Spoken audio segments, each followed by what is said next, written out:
Grant Shapps for the government with us this morning. Are you a football fan? Not a big one, no. I was going to ask you about VAR, but you don't look like a football fan. No. You're more a rugby fan, aren't you? I went to the Six Nations of course you the did. other year. Yeah. Of course you did. What do you think we're going to hear from the Prime Minister today as far as HS2 is concerned? I think he's going to take the sort of difficult longer-term decisions on things like HS2 post-COVID, where travel patterns have fundamentally changed. We'll wait to see what he says, but I think the bit of the story that's been widely reported is that he has been looking at HS2. The bit that hasn't, and I think we might hear about, is, well, that's interesting. What might you do with the money from that? And, of course, that's the other side that we've not heard about yet. I can't tell you the answer because I don't know it yet, but we'll see what he says. But what you're saying is it is going to be scrapped, but as far as that leg is concerned, but that money will then be used for potentially bringing Leeds and Manchester together and the like. I think that may be true. We'll have to wait and see. I think the other thing to remember is we'd still see HS2 trains, regardless of these decisions, roll into Manchester Piccadilly station and actually to Leeds as well. So the trains would get there much faster than they do at the moment. It's not just about track, it's also about rail technology like digital signalling, which speeds up and enables more rail capacity as well. So we'll hear about that, I think, but I think the main thrust of his speech will be about taking sometimes the difficult long-term decisions to sort of try to create the brighter future. That's going to be the theme, I think, of his speech. But Minister, why didn't as a party you tell us that at the beginning of the week rather than creating this vacuum where all this speculation lived? Well, look, I could ask the same question as you as the journalists in terms of these stories get out there and then people start discussing them. I think it's perfectly right and proper to let the Prime Minister announce these things in his speech. Speculation sometimes gets out ahead of that. I think we all know that. I know, but he's had an opportunity. I mean, he's here all week. Try to veil. You know, he could have told us. Well, I suppose you could always preempt the speech, but the point of a speech is that we will hear the detail. And actually... Do you support him in saying, well, actually, we don't need that leg? Yeah, because I last reviewed it in 2019, pre-COVID, when I was Transport Secretary. And we had something called the Oakerby Review.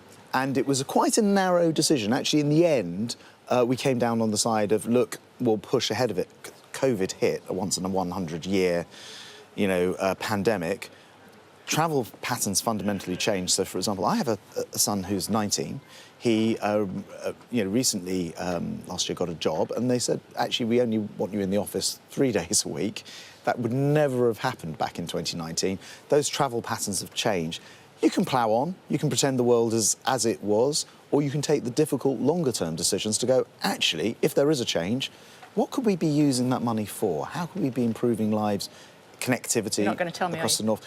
I think we actually have to wait, genuinely have to wait for the speech to hear what he has to say about it all, because I don't have all of those answers. But when these mayors get antsy with you blame COVID. Well, mayors, of course, job is always just their town or city that they look after, or region that they look after. The Prime Minister, Rishi Sunak, is making decisions on behalf of all taxpayers, the entire country, and has to balance that up. Now, when those mayors, if this is what Rishi Sunak announced today, end up getting money free for all sorts of other transport infrastructure projects, let's see what they say then. OK. He's billing himself as a reformer Prime Minister. What's he been doing up until now? I think first of all, he came in, I think the first thing he did, given the war situation in Ukraine, the massive impact that had on energy prices and inflation, he was steadying the economy and making sure that we were cutting inflation, which he has set out his path to halve, and he's making very good progress towards that. So he's pursuing those priorities. I think what we're going to hear from him today is saying, actually, rather than a series of short-term populist decisions, chasing opinion polls, for example, instead he's a Prime Minister who will take the longer-term decisions. HS2 might be a very good example of that. We'll see what he says. Not always popular in the short term, hence we're having this conversation, perhaps, but actually good for the country in the longer run, not flip-flopping around on things like, if I look at, the opposition party, tuition fees one day, not the next day, school fees, VAT one day, not the next day, Trident, Sir Keir Starmer stood against Trident. Rather than what they're doing. Well, Trident's a very good example, because I support it and our nuclear defence 100%, but Keir Starmer didn't. Tom Tugendhat suggests that Nigel Farage would be a good addition to the party. It's an interesting thought, and of course people Is it one that you share? Well, I was going to say, I don't dictate to people who joins the party. People join the party. You do have to share. Him? I was going to say you do have to share our broad principles as a party, which is a sort of think he does? big open tent. I've no idea. I've not spoken to Nigel Farage about it. I'll let you sidestep that one because I want to talk to you.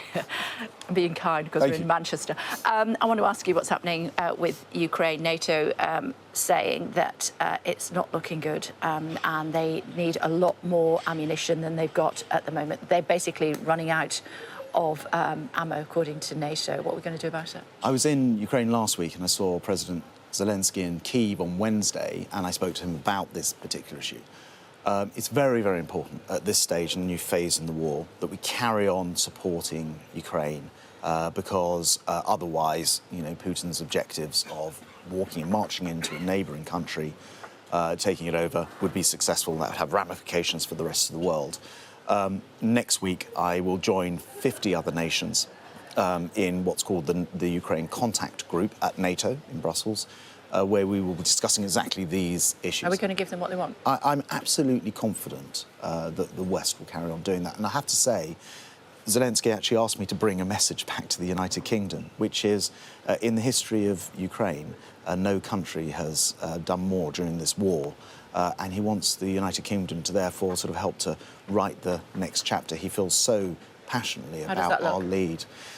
It's been extraordinary. I mean, we've led on every single front, from the diplomacy to the first to provide weapons, to provide training. We're up to, since before the war started, nearly 50,000 troops trained, Ukrainian troops trained in the UK. We'll carry on doing that. I can't go into the detail of the various different aspects of assistance that Are we giving them more hardware?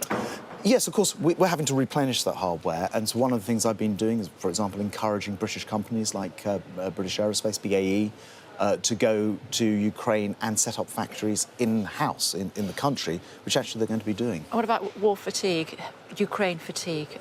Are you detecting that? I think it is, let's be honest, I think it is a factor after 19 months. I would encourage everybody to sort of double down their efforts. I went to tell Zelensky we stand shoulder to shoulder in the United Kingdom. I know we're in a different phase of the war, and the initial, you know, a lot of people would walk around with Ukraine badges on back then. But I don't think, in my view, the British appetite for standing side by side to Ukraine is diminished. I don't think that has diminished. I think that people still recognise that if Putin were successful there, what would be next? He would just carry on, probably coming into other countries. We can't have a world in which democratic countries are overrun by autocratic neighbours. OK. What do you want to say to Suella Braverman, who continues with her job application for the top job? Well, I think Suella actually, interesting, we're talking about people moving around given the war in Ukraine.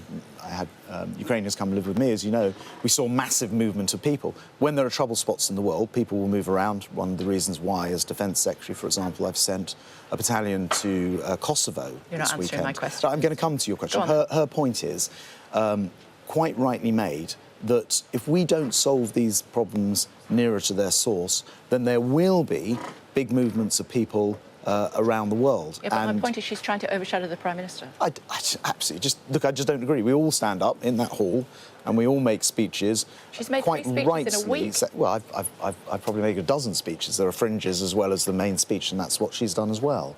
And that's perfectly right and perfectly proper. She's looking after, for example, issues to do with immigration, and she's been very successful. She's actually got 20% reduction. What about when she says that people boats. shouldn't pretend to be gay?